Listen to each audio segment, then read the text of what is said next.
सबको ये बताना है कि तुम रावण की जेल में पड़े हुए हो।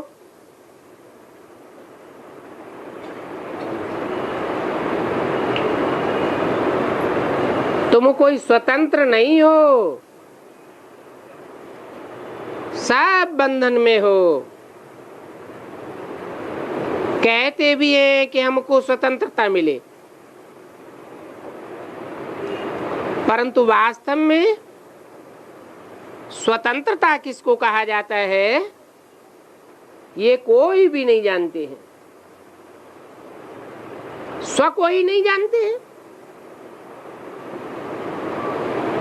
जब अपनी आत्मा को ही नहीं जानते हैं तो आत्मा का तंत्र क्या होता है, परमात्मा तंत्र क्या होता है, ये तो जानेंगे ही कैसे। तो रावण की जेल में सब फंसे हुए हैं। अभी सच्ची स्वतंत्रता देने के लिए बाप आए हुए हैं, क्योंकि बाप ही है एक जो सदैव स्वस्थिति में रहने वाला है, सदैव ही स्व के तंत्र में रहने वाला है। और आत्माएं तो सब परतंत्र हो जाती हैं।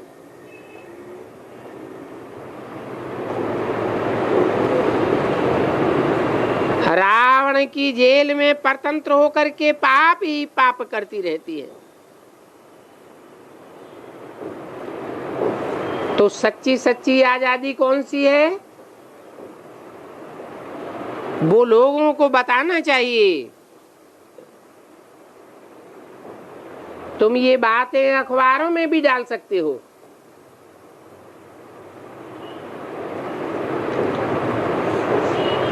यहाँ रावण के राज्य में आजादी थोड़े ही है, बहुत शार्ट में लिखना चाहिए।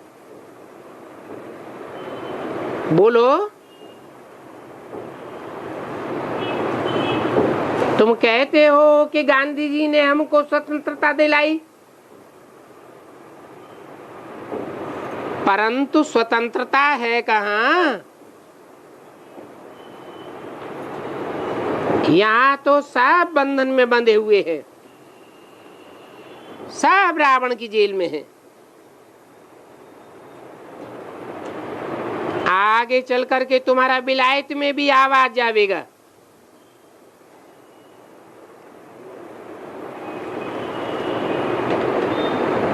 जब वहां लोग समझेंगे तो यहाँ पर भी झट समझने लग जाएंगे। अभी तो एक दो के ऊपर कितना गुरूर गुरूर करते रहते हैं। तो ये कोई आजादी हुई क्या? आजादी तो तुमको बाप अभी दे रहे हैं। रावण की जेल से आजाद करते हैं। तुम जानते हो कि वहां तो हम बहुत आजाद, बहुत धनवान होते हैं।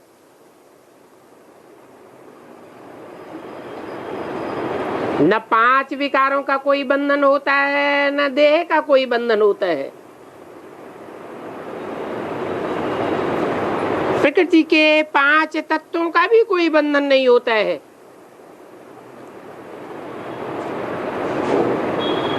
हर आत्मा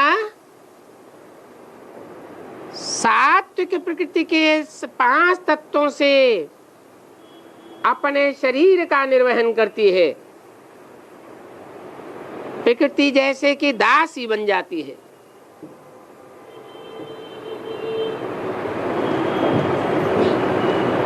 अभी बाप आए हैं तुमको माया और प्रकृति की जंजीरों से छुड़ाने के लिए। वहां नई दुनिया में तो तुम्हारे ऊपर कोई की नजर नहीं पड़ती थी। पीछे जब द्वापर शुरू हुआ, द्वैतवादी युग शुरू हुआ, तो सभी की नजर तुम्हारे ऊपर पड़ने लगी।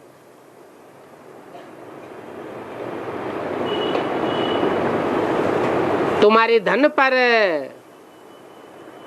तुम्हारे तन पर सबकी नजर पड़ गई। मोहम्मद गजनबी ने आकर के मंदिर लूटा तो तुम्हारी आजादी पूरी ही चली गई। कौन से युग में हैं? कलयुग के आदि में। रावण के राज्य में परतंत्र बन गए हो। अभी तुम समझते हो कि हम तो पुरुषोत्तम संगम युग पर हैं।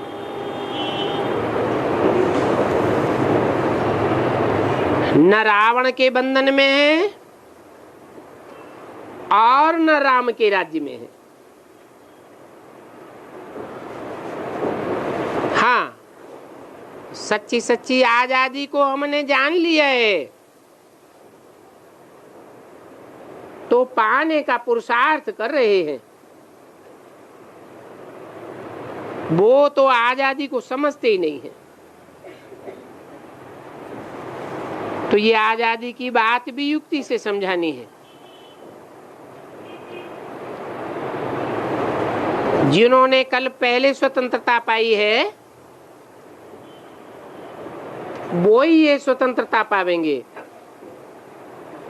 और इसको मानेंगे। तुम समझाते हो तो कितनी बहस करते हैं, जैसे कि जंगली बुद्धि है, समय टाइम तुम्हारा नष्ट करते रहते हैं। तो तुम्हारी दिल नहीं होती है उनसे बात करने की। अभी बाप आकर तुमको सच्ची स्वतंत्रता देते हैं। तुम जानते हो रावण की परतंत्रता में बहुत दुख है, अपरमापार दुख है। और बाप के राज्य में हम कितने आजाद होते हैं। आजादी उसको कहा जाता है जबकि हम पवित्र देवता बनते हैं। तब हम रावण के राज्य से छूट जाते हैं। इस बात को कोई भी समझते नहीं है।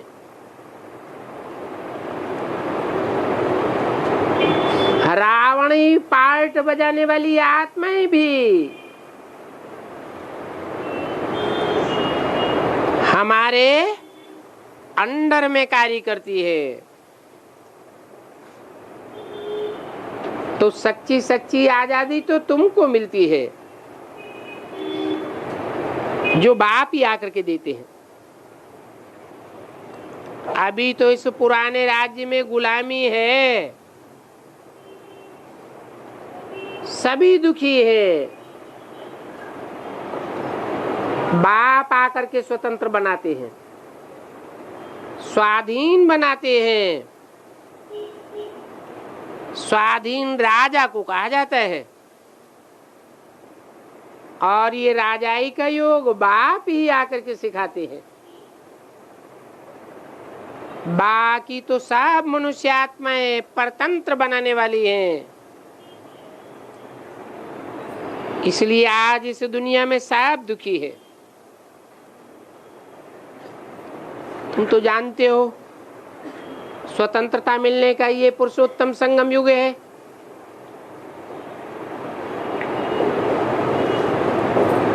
पुरुषों में उत्तम उत्तम आत्माएं परमपिता परमात्मा की सहयोगी बनती हैं।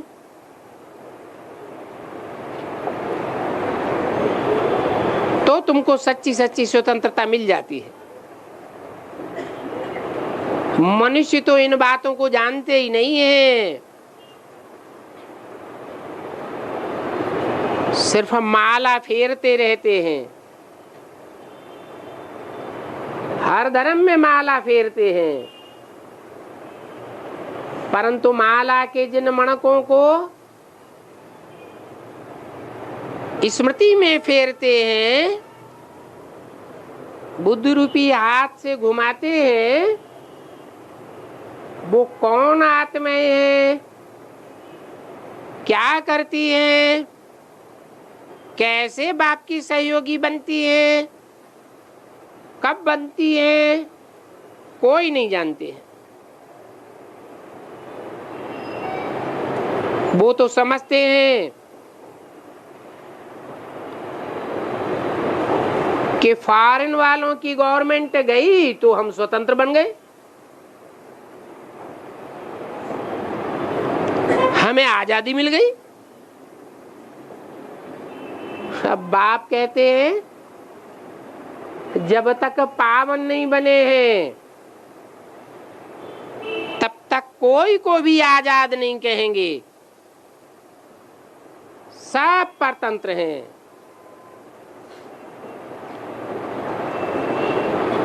अपवित्र बने हैं, पवित्र बनने का पुरुषार्थ भी नहीं करते हैं, तो फिर जम घंटों की सजाएं खानी पड़ेंगी और पद भी भ्रष्ट हो जाएगा।